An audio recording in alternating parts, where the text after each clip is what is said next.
Let's just talk about you first, so that if the audience does not know, growing up in South Africa. Yeah. You know, and how did you end up in Canada?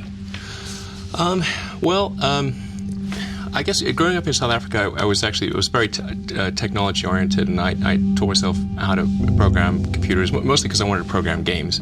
And when I was about 12, I programmed, sold my first game, and whenever I'd read about technology and great innovation, it was coming from the United States. And so when I was 17, as soon as I got my Canadian passport, 3 weeks later I was in Canada.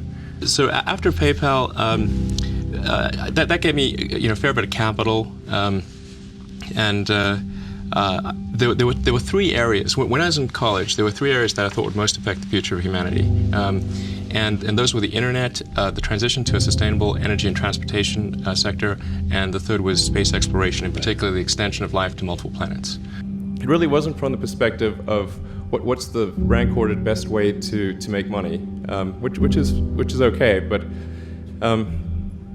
it was really what I think is going to most affect the future of humanity. So that's the basis for SpaceX, Tesla, and Solar City. And when I started SpaceX, initially I thought that, well, there's no way one could possibly start a rocket company.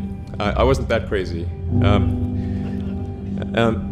So I actually went to Russia 3 times to look at buying a refurbished ICBM. So after my third trip, I said, okay, well, what we really need to do here is try to solve the space transport problem, and started SpaceX. This was against the advice of pretty much everyone I talked to. It was tough going there in the beginning because I'd never built anything physical. I mean, I'd built like little model rockets as a kid and that kind of thing, but I'd never had a company that built anything physical. The odds of me coming into the rocket business, not knowing anything about rockets, not having ever built anything, I mean, I would have to be insane if I thought the odds were in my favor. Why even begin? When something is important enough, you do it even if the odds are not in your favor. And so we did all that and then failed 3 times. It was tough going. When you had that third failure in a row, did you think, I need to pack this in? Never. Why not? I don't ever give up. The first launch, I was picking up bits of rocket near the launch site. It was a bit sad.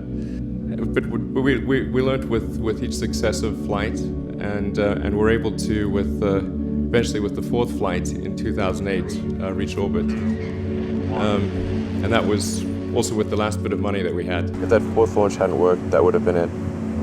We would have not had the resources to mount a 5th. You couldn't have gone on at that point. Yes, death would have been, I think, inevitable because we did not have the resources to mount a 5th launch.